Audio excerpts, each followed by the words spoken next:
Most people think a deep wreck dive starts when you hit the water. Now it doesn't. It starts months, sometimes a year, possibly even more earlier. Now, this process is something that I was asked to explain in one of the comments on one of my videos. What I'm going to do is talk you through that process that gets you from concept all the way through to the actual dive taking place and beyond, actually. And as an extra bonus, I'm going to talk to you about how I manage multiple days of deep diving. So what that turnaround process in the middle looks like. Before we get to that, let's go all the way back to the beginning. We are considering going on a deep wreck dive. Before anything else happens, you're going to need to get 4 main things in place. And lots of these are tied together. But what you need are some dates. You need a boat. Tied in with a boat is the location that you go in. And of course, you need some divers. Typically, whoever is organising the thing will start off. They'll identify some dates. And normally those will be on neap tides. So when the tidal flow is at its least, they'll then speak to the skipper of a boat. And together they will agree the location and possibly even start thinking about targets at that point. But that is quite unusual.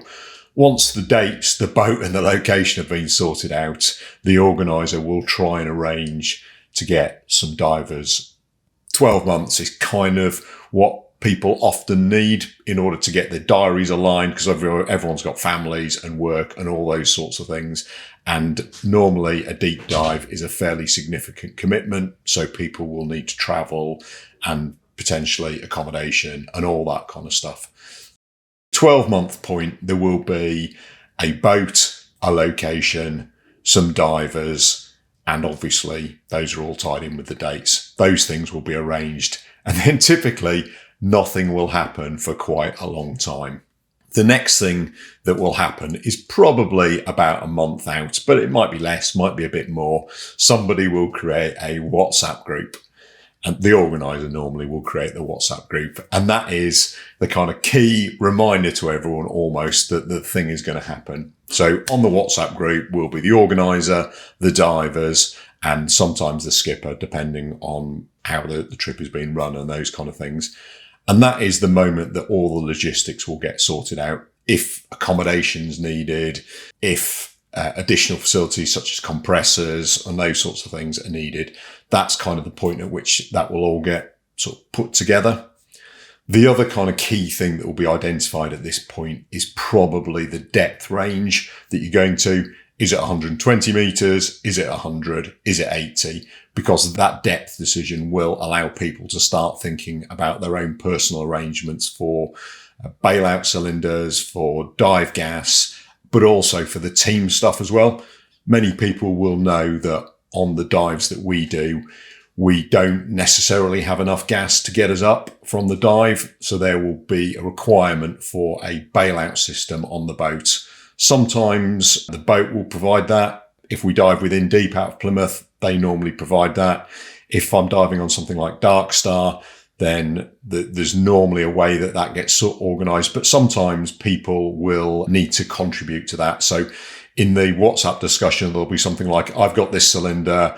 Has anybody got a 50%? Has anybody got 100%? Whatever it is. So at about that month point on the WhatsApp group, you are going to get all the logistics sorted out. And you're going to have a rough idea what depth that you're going to. And pretty much at that point, you're never going to go deeper than that depth. You may end up going shallower depending on the weather, but we'll kind of come back to that in a moment, because that process starts to take place at about the 1 week point. Everybody's going to be looking at the weather, mainly obviously the skipper and the organizer, and they're going to be speaking to each other and going to be speaking about targets. If there was a specific target that the dive was aimed for, then obviously that will be the priority. But what quite often happens is there's a kind of an aim, an aspiration, and that's if the weather is perfect. But if the weather is not good, then often there's kind of shallower or things closer in that you can go to. A bit of a word about how targets are selected. Something that people often don't realise is how many shipwrecks there are around the British Isles and how many of them are in a really good range for technical diving. Particularly lucky in the area that I dive in mainly, which is the southwest of the country. We have two coasts, the north and the south coast, both of them extremely busy during both world wars, and a huge amount of shipwrecks there. Lots of them have never been dived. Lots of them have never been identified. And for that depth range, kind of 60 to 120 metres, there are more shipwrecks than I will ever be able to dive in my life. So it's absolutely fantastic. But the problem with choice is you then have to narrow them down. The skipper and the guy who's organising the trip will go through that process and they will decide what floats their boat. Are they interested in doing a big wreck, a small wreck? Are they interested in doing something somebody's dived before? Are they interested in doing something new? And they will look through the available data on a fantastic website called wrecksite.eu. And on that basis, they will choose a target. They will share that with the rest of the group, but ultimately the decision comes down to them. And a lot of it is just on what do you fancy doing? At about the 2 to 3 day point, that is when the weather call is normally going to be made. Tied in with a weather call is the decision about where you're going to go. And once the skipper and the organiser have agreed the target, then the next thing that will come out of that is a ropes off time, the moment when the boat leaves the dock. And once you have a ropes off time, a whole load of stuff falls out of that as well. You can sort out your transport arrangements, for instance, because you know you're going to need to be there about an hour before ropes off, normally to load your gear up and do your final checks and everything. So you can kind of just start working back. And that is the information you will have typically 2 to 3 days before a dive takes place. For instance, if we're diving in Plymouth, normally, and we're going out on a Saturday, normally the decision on the location and the weather will be made on Thursday evening, normally about 6 o'clock. That gives basically the next day, the Friday for me. That's when I build all my gear, get it all together, make sure I've got my bailout cylinders are all built. All my gear is loaded in my van. So the night before, I've basically got all my stuff sorted.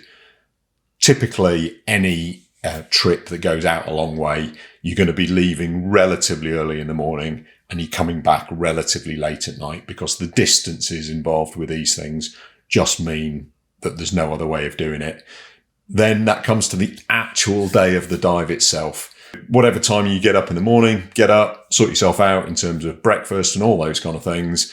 And then I aim to arrive at the boat about an hour before ropes off. And that's kind of standard. Lots of other people do the same thing as well. So we all get there, all unload our gear, get it on the boat, and we'll normally have agreed who's diving with whom, and probably some of the roles that people do as well, in terms of who's going in first, who is tying in, and who is putting in the lazy, and when the lazy shot is going in. That's what happens on the actual day. Before the boat leaves, I normally do a final check. So I turn on my unit, I check the contents of the cylinders. I just make sure that, have that final check. Have I got my dry suit? Have I got my fins, my mask? Does my scooter work? All of that kind of stuff.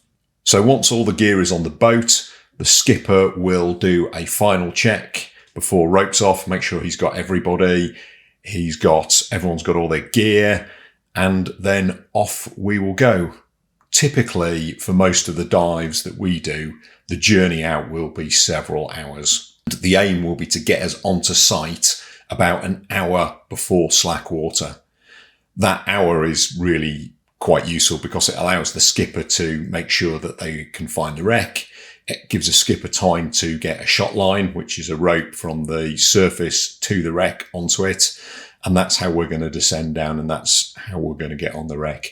Different skippers have slightly different techniques for doing that, but the kind of people that we go out with, whatever their technique is, they're all pretty good. So the hours, or the several hour journey out, what happens during that period? Well, Really not very much.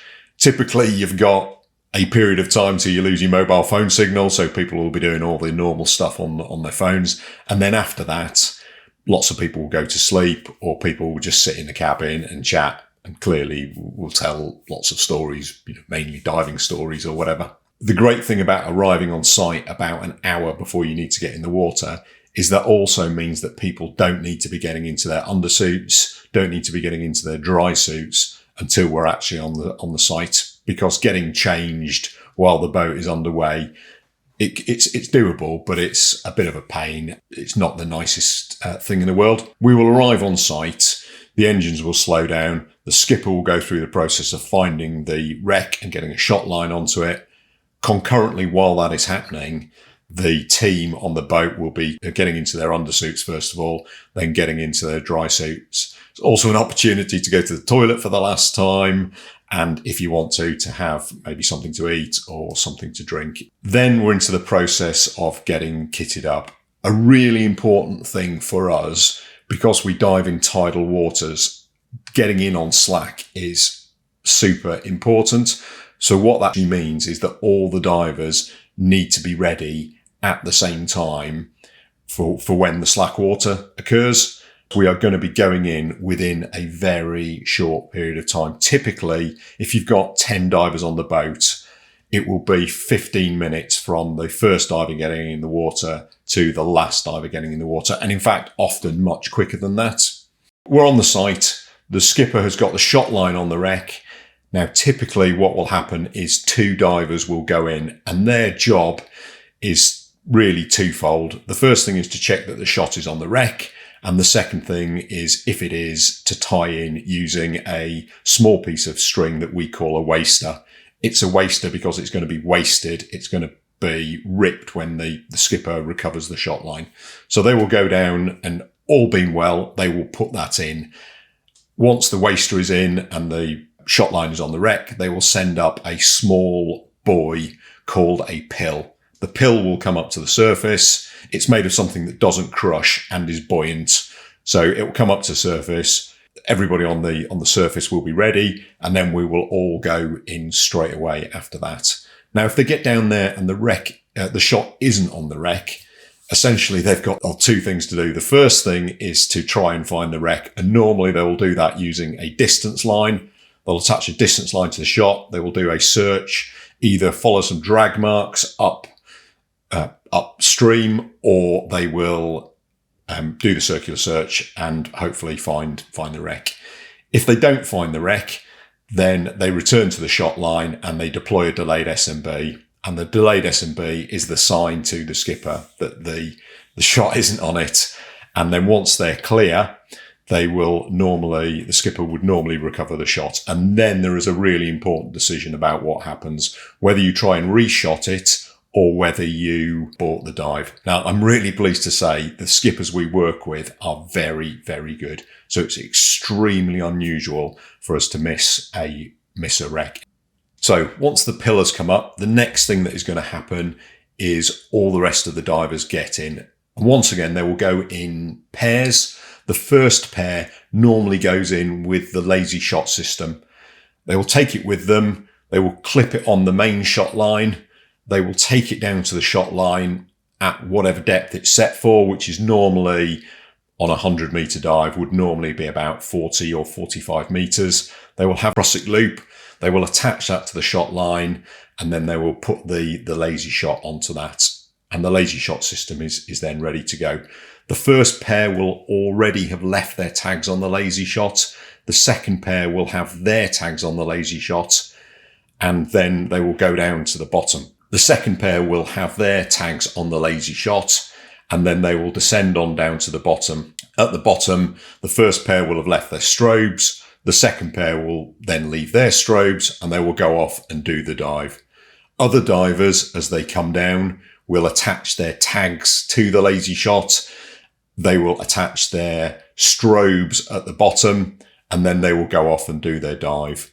A really important part of our system is divers have to get back to the shot.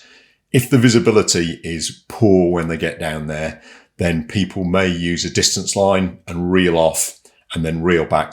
It's one of the things that sometimes surprises people is how effective this system is. The people that we dive with are very good at getting back to shots. It's extremely unusual for that not to happen.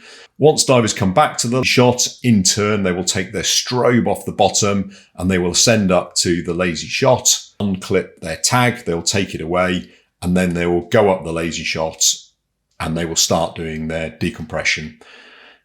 The last person to get to the lazy shot will remove their tag and they will then release the lazy shot. So the lazy shot will leave the main shot and start floating off in the current. And once again, this is a really important thing for us. We don't like to decompress while we're hanging on for grim death. And the tidal window or the slack window for most of the dives that we do means that we will be on the bottom during slack. We will probably start the first bit of our decompression in slack, but then the current will pick up and it will move us, and we can end up several miles away. So once a lazy shot has been released, the skipper will come back to the main shot line and they will recover the main shot line. The small piece of string at the bottom isn't enough to hold against the weight of the boat pulling it up, so that will break. The shot line will come back on the boat, and then the skipper will follow the lazy shot as the divers do their decompression. And people will move up at different levels on the decompression, and once their decompression is clear, they will ascend up to the surface and get back on the boat. Sometimes we will have a trapeze system in there, normally a single bar at 6 meters. Sometimes there's another bar at 9 meters, but that's relatively unusual for most of the teams that I dive with. If we don't have a decompression trapeze, what will often happen is it gets really crowded on the line. People will like to hold on. So some people will either decompress just off to the side, or what I like to do is put up my delayed SMB and then I will decompress within sight of the lazy shot, but hanging on my delayed SMB, and it just makes it easier. It's also, I think, quite nice for the skipper as well if everybody puts up a delayed SMB, because they can count the number of delayed SMBs. They know that all their divers aren't on the wreck. So what happens if somebody doesn't get back to the lazy shot? Well, what there normally is another break that's closer to, say, the 12 meter point, that kind of level. By the time everybody has got there, you will know that you've got a missing diver who hasn't made it back to the lazy shot, because you can look down the line, you'll be able to see 10 meters, 15 meters down the line. And if there's no diver there, you know they haven't made it back. At that point, there's nothing you can do other than to cut the line or to release the quick release mechanism, and then the lazy shot will float off. The other diver or divers, they will have realized a long time before that they haven't got back to the lazy shot, and they will need to put up a delayed SMB from the wreck, and the boat will have seen that because they'll have seen a delayed SMB come up. They will have seen the lazy shot not moving, and they will see the delayed SMB start to move as the current picks up. And then at some point, the lazy shot will start moving as well. And the skipper then has the rather tricky job of trying to keep both of those things in their sight. They need to keep the lazy shot system and they need to keep the delayed SMB. That's not ideal for them, but this is an emergency procedure. Once everyone has completed their decompression, they will come up, and sometimes people will come up as buddy pairs, but more often than not, people just wait until their own decompression is cleared. They're happy to surface, and then they will come up. Inevitably, there will end up being one diver in the water, but they will be at 3 or 6 meters. The second to last person to go will go and confirm they're okay, everything is fine, which obviously it will be. Then they'll confirm they're happy for them to go. Yes, they'll find out how much deco they've got left, and typically it will only be a few minutes, 5, maybe 10 minutes, absolute maximum. They'll come back on the boat with that information, so everybody knows how long that person has got to do. Obviously, the person in the water has still got the bailout and all that kind of stuff. It's just one of those things. You could say, they should stay together, and there are arguments for that. By the time you get to 3 or 6 meters, frankly, there's not much in the way of risk. So everyone will get out, get back on the boat. Once everybody's back on the boat, obviously all the kit will come off. Everybody will get out the dry suits. The skipper will recover the lazy shot system. There'll be a big load of chat on the boat about what happened, anything interesting that was seen and all those kind of things. And then you will start to motor back in. And it's going to be pretty much the same amount of time back in as it was coming out. That's quite a long period of time. And typically we will have something to eat. We will have something to drink, may have a couple of beers, all that kind of stuff. And off we come back in. And while we're coming back in, at some point, mobile phone reception will reappear. Typically, there'll be a dive the next day, and there'll be a big discussion about what's happening between the skipper and the organizer. And before we leave the boat, everybody will know the kind of critical piece of information for the next day, how deep it's going to be, and what the ropes off time are going to be. If it's the end of the dive, then clearly when you get back in, you're going to have to take all your gear off, get it back into your vehicle and get it home. But more often than not, you're going back for a second dive. And there's some decisions that need to be made there, of course. So the first one is, what do you need to do about consumables? So softener lime, O2, diluent, soot gas, batteries, all of those kind of things. And normally what happens is people take off the stuff that needs to come off. So for me, I will typically take off the scrubber and the head of my rebreather. I'm going to get rid of the scrubber and replace it. I will allow the head of my rebreather to dry out, which reduces the chance of having an issue with an oxygen cell. If I need to replace my oxygen cylinder, I will do that. If I need to replace my diluent cylinder, I will do that. If I need to charge up my soot inflate cylinder, then I will do that as well. And the curse of modern diving is batteries. Typically, I might need to charge up my video lights. I might need to charge up the batteries on my scooter. I might need to charge up the batteries on my cameras, my video cameras. So all of that stuff will come off with me. The most of my diving gear will stay on the boat. My rebreather will stay on the boat. My bailout cylinders probably will stay on the boat. Dry suit, fins, mask, body of my scooter, all of those things stay on the boat. I'm only going to take off the stuff that I need to do something with, which of course means the next day when I come back on, I'm bringing all that stuff back on. And therefore, once again, I will arrive about an hour before we go anywhere, before ropes off. And then I will spend that time rebuilding everything. And this is probably one of those things that some people don't like. There are people who will take off their complete rebreather and build it from scratch again at home or whatever. I don't do that. I will do it on the boat with the additional bits and pieces. So if I've changed my lime, I will bring my scrubber, I'll bring my head, I'll put it all back in the rebreather, I will rebuild it all. Ditto, I'll change cylinders, all that kind of stuff. But then of course, what's really important is once you've done that, it is super, super important to check that everything works. Turn on your unit, calibrate it if required, do positive and negative checks, because of course, if you don't, then there's a potential for getting caught out. But that is what I do. I don't take everything off. I keep it on the boat, and that's fairly normal, I guess I would say, on the people that I dive with.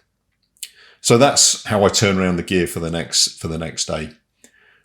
What else is going to happen when the diving is over? You've got to do all your kit admin. So you're going to need to wash your gear. You're going to need to put it away. You're going to need to charge it up. You need to make sure it's stored appropriately, whatever else it is. But there's all the other sort of stuff that you need to do as well. So if we've dived an unknown, what there's going to be is some research. What have we found that would help us identify that ship? Do we, engine size, number of boilers, length of the wreck, age of the wreck, unique features? Was there a gun? Was the engine 2 or 3 cylinder? Did we find anything on there? Was there any crockery? Did we find something like a bell or a maker's plate or whatever else it is? And there's a whole process of investigation that's going to take place afterwards. And for me, and a few of the other people I dive with, it's not universal actually, but quite a few of us, we absolutely love that research, and we will get online. We will try and find out what we can about that wreck, because the golden thing is if you can dive an unknown wreck, you can put a name to it, you can identify it, and therefore all of a sudden there's all these stories that come out. So that for me is probably nearly the last thing that will happen, because obviously for me, the last thing that's going to happen is if the dive was good enough and I think it was interesting enough, then I'm going to make a video about it and I'm going to put it online so I can share it with all of you guys and you can see what we got up to and what we found. I kind of hope that that makes sense. I hope that you've been able to follow through what we do. As always, if you have any questions on anything I've said, then please stick them in the comments and I will try and pick them up either in the comment section or in another video. But for now, I'm Dom Robinson, Deep Wreck Diver. I hope you found that interesting. And as always, I will look forward to seeing you on my next video. Thank you.